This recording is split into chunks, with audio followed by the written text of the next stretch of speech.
Serena. Coach, the Nuggets obviously ended Max Strus's season last year. In talking to him the other night, it seemed like he still was thinking about that. Have you gotten a sense the past couple of days that this one's a little extra for him, or has he given any extra tips to the guys out there? Yeah, I mean, he's got a ton of advice. Obviously, you go through a series like they went through with Denver. When you face a team like that over and over and over again, you start to see little things, but it also ticks up that rivalry feeling, and obviously for it to happen at the largest moment in our sport, there's always that little added to it. But the great thing about Max is he's just willing to share, and he's been given information and opinions to us and to the players, different ways that you can handle situations that they're going to put you in, and all those things. So it's great to have him here who has that experience. Without Donovan again tonight, is there a heightened importance on Darius's decision-making and his aggressiveness, specifically without Donovan? I mean, Darius just needs to be Darius, and it doesn't matter who's on the floor with him. We know how important he is to us and how much we expect of him. Obviously with Donovan out, there's a larger load that he has to carry. But the ball's in his hands more, his usage goes up, all those things. But it's what Darius is built for, and Darius just wants to help us win, so he'll do whatever it takes to help us. But he's the guy with the ball in his hand that's going to trigger the offense for us. He's the guy who's going to engage the defense, at the point of attack. So, all eyes are on him and watching how he defeats screens and how he picks up his man and all those things. So, it's a leadership position for him that he's always in. We don't expect anything different than that. Chris. Chris Fedor, Cleveland.com, HAB. What's up, Chris? What's the status for Karis LeVert tonight? What is he listed as? It's said on the injury report, ask JB pregame. Yeah, We're out of he's that, right? funny. Questionable. Questionable.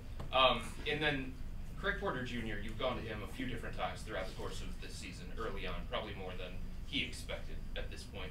What is it about him that gives you confidence in him to go to him in those kinds of moments? He's mature. I think his journey through college and his experience in college, he's an older rookie, so to speak, but you just feel like you can trust him and you don't feel like he gets rattled in the moment.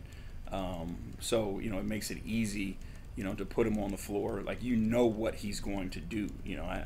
No matter who he faces, he has the ability to get to the paint, and he knows he has a game, right? A lot of guys come into the league, as young rookies, and they're still searching for their game. Like, Craig knows what his game is and how to get to his mid-range spot and, his touch shots around the rim and in the paint.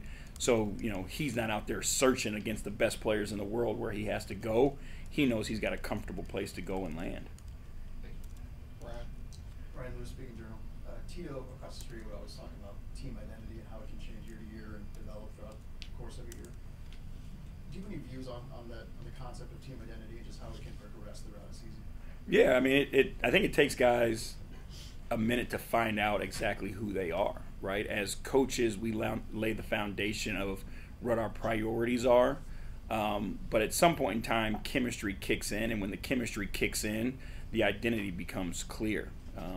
And once a team finds what makes them most successful, that's when they hang on to that, and that becomes the identity of the team. I think, for us as coaches, there's certain things that we hold as standards, right? Like, we want to be a gritty team. We want to be a defensive-minded team. We want to be a selfless team. So that's where, you kind of lead guys towards. And, we've seen success here with guys buying into that. But I think the chemistry thing is the thing that kind of changes when you keep adding, new pieces, and guys come back from the summer, better players, different players, whatever it may be. And then it kind of takes time, to figure all that out. I think the teams that are fortunate, are the teams that just have been able to stay consistent with their core pieces because, they set the tone, they lead, and then everybody kind of follows. So I think that's where our aim is to be that type of team where we keep that consistency and just sprinkle in the new pieces so that everybody knows, like, what a Cleveland Cavaliers team looks like, whether that's here, whether that's Summer League, whether that's the Charge, whatever it may be. Any team that's a part of the Cavaliers family looks the same. Is Max someone who can come in and, even as the new guy, make a immediate impact impact on that? Yeah, I mean, his personality, you know, like the way he got to where he is, like none of this stuff ever was just handed to him and came easy. And he's got a grit and a toughness to him, and he's not afraid, you know, to speak his mind. He's not afraid to hold his teammates accountable. So when you have guys like that who, you know, not only talk the talk but walk it, and walk it more than they talk it, you know, people are more likely to buy into them and follow them. And I think Max has done a phenomenal job of being that guy. Spencer Davies, Kansas City. How crucial is it, and it seems so simple, but just to get a defensive rebound after a stop, especially against a team like the Nuggets who have Jokic who clings on the glass? I mean, it's, you know, no matter how good your defense is, typically offenses have an advantage. So if you continue to give the offense more, you know, extra opportunities, they're going to find cracks in your defense. So, you know, it's extremely important to limit teams to one shot as much as you know, possibly can. A team like Denver that can spread you out and move so well without the ball is even more dangerous when they come up with offensive rebounds, because typically, you know, you lose vision for a second to go into the paint to rebound. They do a good job of moving on the perimeter, and that ends up being kick-out threes, or, you know, the guy who gets the offensive rebound is in position where he gets fouled a lot also. So now you're giving up three, either the, you know, the catch and shoot or the hard way with the free throw in it. So you got to do the great job finishing possessions against a team like Denver for sure. How do you feel that you guys have defensive rebounding this year? Because your defensive rebounding percentage is actually bottom of the league, but you guys are top 10 in the actual rebounding itself, the numbers.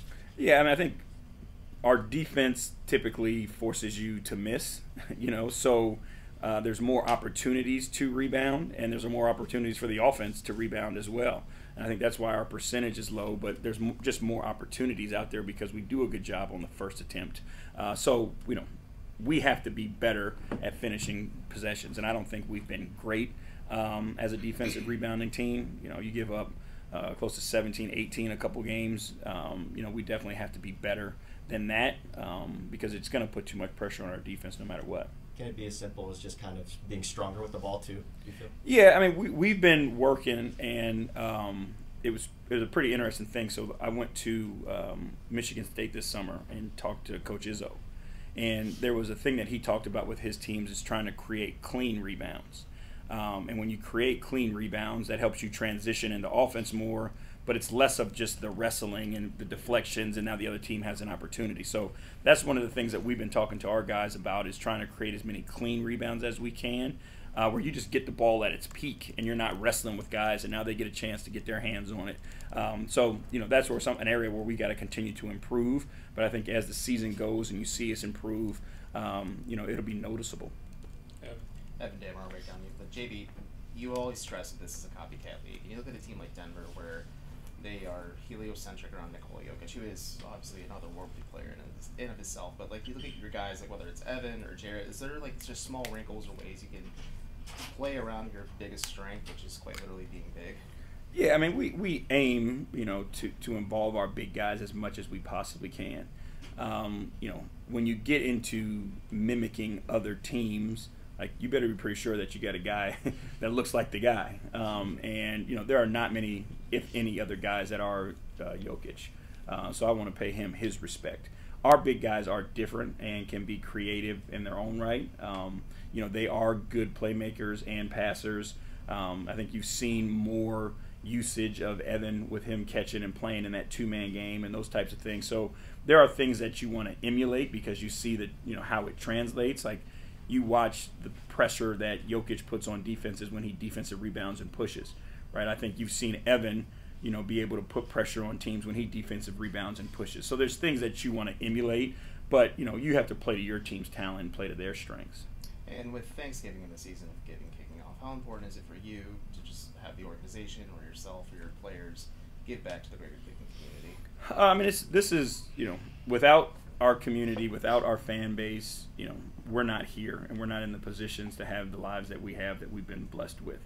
You know, I think people who are in the spotlight or in the public eye do have a responsibility, you know, to be role models and to be positive role models. You know, I think it's our responsibility to show people how people should treat one another. I think that's a small thing that's missed. And none of us got to this position that we're in on our own. So I think it's extremely important that you do give back, because again, like, you pass it along, somebody else passes it along, and now we're helping so many more people.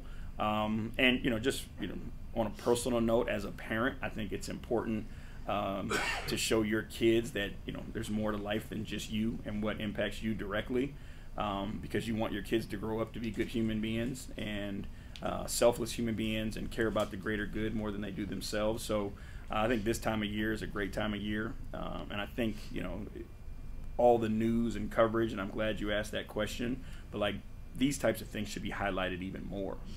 Our guys in this league do a phenomenal job of giving back and doing positive things in their communities, other communities, and I don't think it gets noticed as much as we talk about how many threes they make or who got dunked on or whatever it may be. So, I appreciate that question, and I do think it's something worthy of spending more time focusing on. Okay, it's going to wrap the coach, guys.